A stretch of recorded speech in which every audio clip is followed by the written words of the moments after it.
आज आम बनवा बारबिक्यू चिकेन। बारबिक्यू चिकेन बनवाई मुझे 400 ग्राम चिकेन नहीं जाइए। आप देखिपे ए मोर चिकेन विंग्स पीस अच्छी।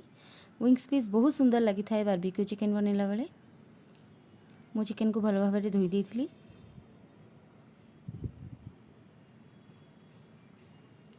एबे मैरिनेशन पाई आम ए सॉल्ट ऐड करवा। आपड़ ये लुणर कम यूज करेंगे कारण आम जो सॉस बनवा से आगुरी लुण थाए।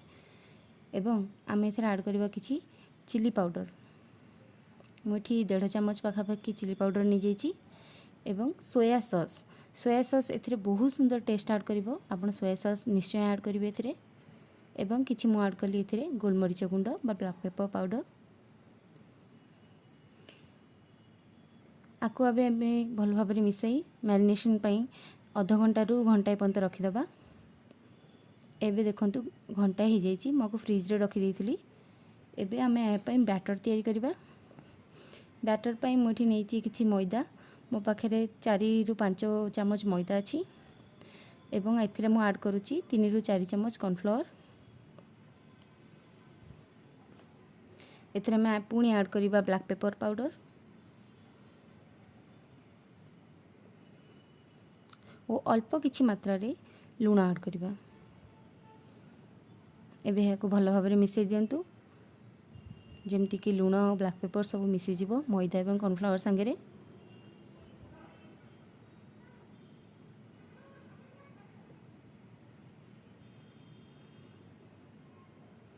एबे आमे मैरिनेट करथिबा चिकेन को आनिबा एवं ताकू भल भाव से मैदा एवं कॉर्नफ्लावर रे कोटिंग करबा।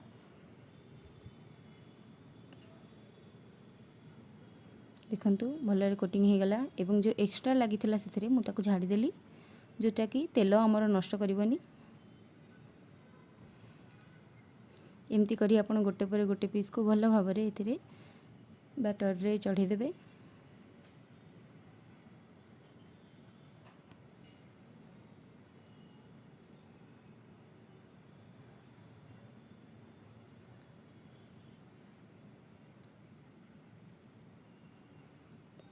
बैटर चढ़ावा द्वारा चिकेन क्रिस्पी हो बहुत सुंदर लगे टेस्ट।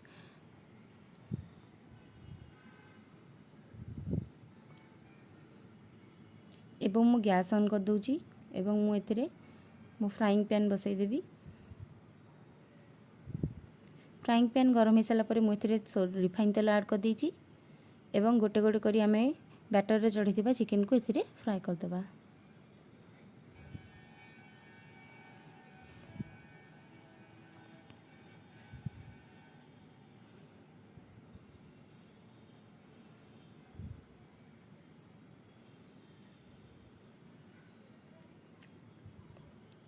मु सबू पीस को एथिरे ऐड कर दूची। आपण चाहिए आपण कड़ाई रे जति जगह हम से अनुसार ऐड कर परिबे। आकु 5 मिनट मुझे फ्राई कर देची एवं ताकू समस्त को पलटई दूची जेमती दी पटू भलरे क्रिस्पी ब्राउन कलर हो जिवो। देखंतु सबू चिकेन पीस को आमे उल्टई दबा।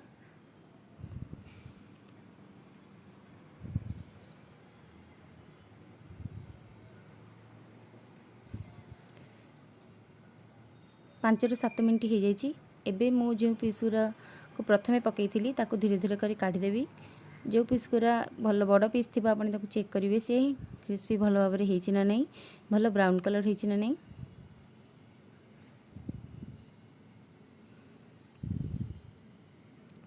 जो पीस गुरा आपनकर हो जाइथिबो ताकू आपन काढ़ी दियंतु।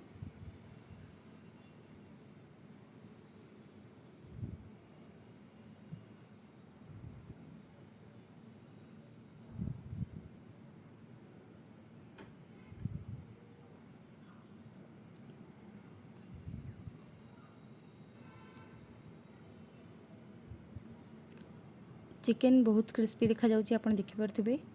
मु सब पीस को अलगा करी अलगा थाली रे रखी दउची।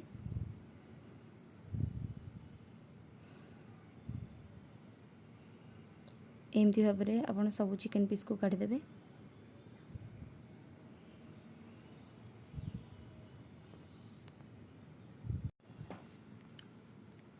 चिकेन ऊपर बहुत सुंदर गोटे ब्राउन कलर आस जाइए। आपण देख परथिबे। ଆପଣ ଚାହିଁଲେ ଆକୁ ଏମିତି ବି ଫ୍ରାଏ କରି ଖାଇପାରିବେ। ଚିକେନ୍ କ୍ରିସ୍ପି ବହୁତ ସୁନ୍ଦର ଲାଗିବ।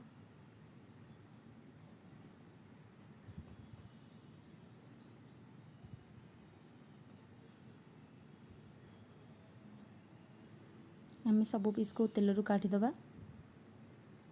ଏବେ ମୁଁ ଫ୍ରାଇଂ ପ୍ୟାନ୍ ନେଇ ଆସିଛି, ସେଥିରେ ମୁଁ ଆଡ଼୍ କଲି କିଛି ବଟର୍। ଆପଣ ଚାହିଁଲେ ତେଲର ବି ୟୁଜ୍ କରିପାରିବେ, କିନ୍ତୁ ରିଫାଇନ୍ ତେଲ ୟୁଜ୍ କରିବେ।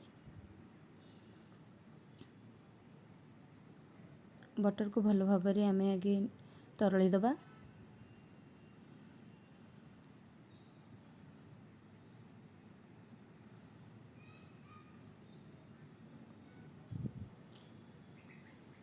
ଏବେ ମୁଁ ଏକ କମ୍ପାନୀର ବାର୍ବିକ୍ୟୁ ସସ୍ ୟୁଜ୍ କରୁଛି।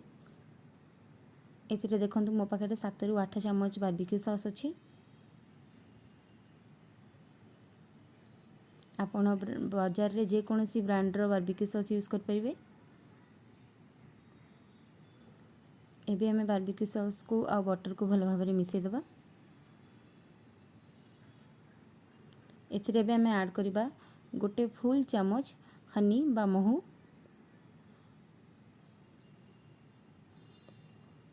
ତାକୁ ଏବେ ଭଲ ଭାବରେ ବାର୍ବିକ୍ୟୁ ସସ୍ରେ ମିଶାଇଦେବା। ମହୁ ଗୋଟେ ବହୁତ ସୁନ୍ଦର ଟେଷ୍ଟ ଆଣିବ ଚିକେନ୍ରେ। ଆପଣ ଚାହିଁଲେ ତାର ମାତ୍ରାକୁ କମ୍ କିମ୍ବା ଅଧିକ ବି କରିପାରିବେ। ଏଥିରେ ଏବେ ମୁଁ ଆଡ଼୍ କରୁଛି ଗୋଟେ ଚାମଚ ଚିଲି ପାଉଡ଼ର। ତାକୁ ବି ଭଲ ଭାବରେ ମିଶାଇଦେବା।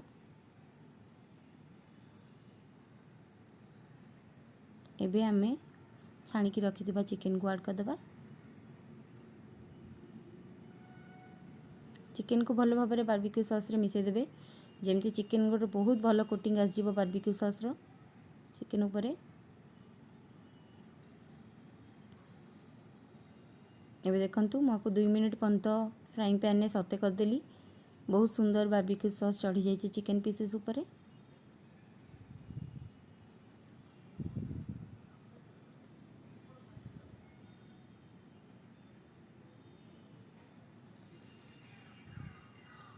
ତାକୁ ଆଉ 2 ରୁ 3 ମିନିଟ୍ ପର୍ଯ୍ୟନ୍ତ ଫ୍ରାଏ କରିବେ। ଗ୍ୟାସ୍ର ଆଞ୍ଚକୁ କମ୍ ରଖି ଫ୍ରାଏ କରିବେ।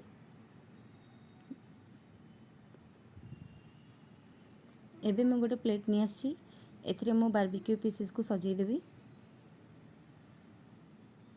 ବହୁତ ଗୋଟେ ଦେଖନ୍ତୁ ଚାରକୋଲ୍ କଲର୍ ବା କଳା କଲର୍ ଆସିଛି, ସେଇଟା ହିଁ ବାର୍ବିକ୍ୟୁ ଚିକେନ୍ର ରିଅଲ୍ ଫେସ୍।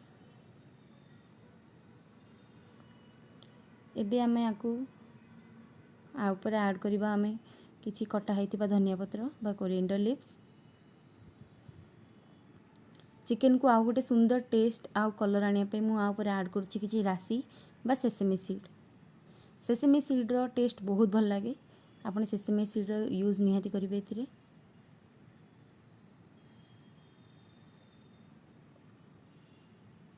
ଏବେ ଦେଖନ୍ତୁ ରେଡ଼ି ହେଇଗଲା ବାର୍ବିକ୍ୟୁ ଚିକେନ୍। ଆମେ ଆକୁ ଘରେ ବନେଇଛେ।